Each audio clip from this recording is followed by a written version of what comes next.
अच्छा, इसके बाद है हमारा प्लीडिंग्स। प्लीडिंग्स क्या होती हैं सबसे पहले, और टाइप्स ऑफ प्लीडिंग की अगर हम बात करें तो प्लीडिंग शैल मीन प्लेंट और रिटन स्टेटमेंट। जहां पर प्लेंट और रिटन स्टेटमेंट दोनों आ जाती हैं उसको हम प्लीडिंग्स बोलते हैं।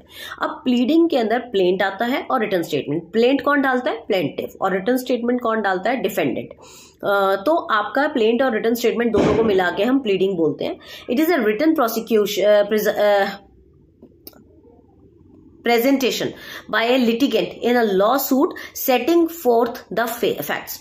ये एक रिटन प्रेजेंटेशन होती है एक लिटिगेंट की तरफ से, ठीक है। और इसके अंदर क्या है कि लॉ सूट किया जाता है और सारे फैक्ट्स इसके सामने रखे जाते हैं, सारे क्लेम्स किए जाते हैं इसमें, और चैलेंजेस भी होते हैं इसके अंदर जो ओपोनेंट करता है। Pleading includes claims and counter claims. Pleading के अंदर क्लेम्स भी आते हैं और काउंटर क्लेम्स भी आते हैं, बट नॉट द एविडेंस। मगर इसमें एविडेंसेस नहीं डालते, क्योंकि हमने क्या पढ़ा है कि हम जो फैक्ट्स हैं वो लिखते हैं, हम एविडेंसेस नहीं डालते हैं इसके अंदर।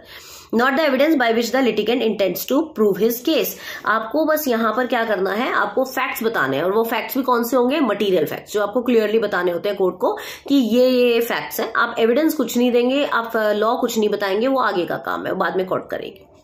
तो प्लीडिंग्स हमारी दो तरीके की होती हैं, एक होती है अल्टरनेट प्लीडिंग और एक होती है inconsistent pleading. Now what do you mean by alternate pleading and what is inconsistent pleading?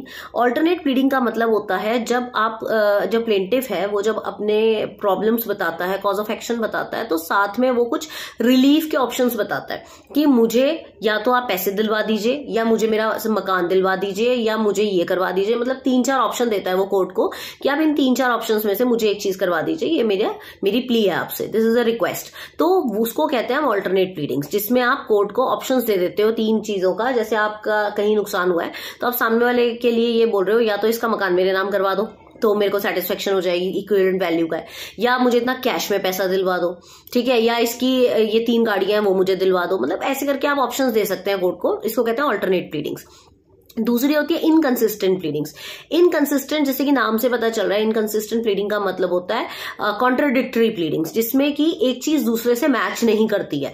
आपने एक प्ली कुछ डाली, दूसरी प्ली कुछ डाली, और वो भी कॉन्ट्राडिक्शन में बिल्कुल। वो दोनों प्लीडिंग ऐसी हो जाती है कि वो हो ही नहीं सकती क्लियर, मतलब वो प्रूफ ही नहीं हो सकती कि कौन सी वाली सही है। सपोज अगर मैं ये कहती हूँ कि मुझे मेरे पति से कॉम्पेंसेशन चाहिए, मैं उससे दूर होना चाहती हूँ, मैं उससे डिवोर्स लेना चाहती हूँ, तो आप मुझे उससे दूर कर दीजिए, तो मुझे कॉम्पेंसेशन चाहिए। और दूसरी प्लीडिंग में ये डालती हूँ कि मैं तो पिछले 10 साल से अपने पति से दूर रह रही हूँ और मैंने तो दूसरी शादी भी कर ली। तो यहां पर ये दोनों प्लीडिंग इनकंसिस्टेंट है, क्योंकि आपको भी ये बात पता है कि हमारे लॉ के हिसाब से अगर कोई 10 साल से सेपरेट अगर रह रहा है, जिसका कोई अता पता नहीं है, या उस लड़की ने दोबारा से शादी कर ली, रीमैरिज कर ली, तो उसका अपने पहले पति के ऊपर कोई क्लेम करने का हक नहीं बचता। तो या तो पहली वाली बात हो सकती है या दूसरी वाली बात हो सकती है। तो यहां पर इन प्लीडिंग्स को कहते हैं इनकंसिस्टेंट प्लीडिंग। मगर जहां पर प्लीडिंग्स एक्सेप्टेबल है, आप ऑप्शन दे सकते हो कोर्ट को, उसको कहते हैं अल्टरनेट प्लीडिंग।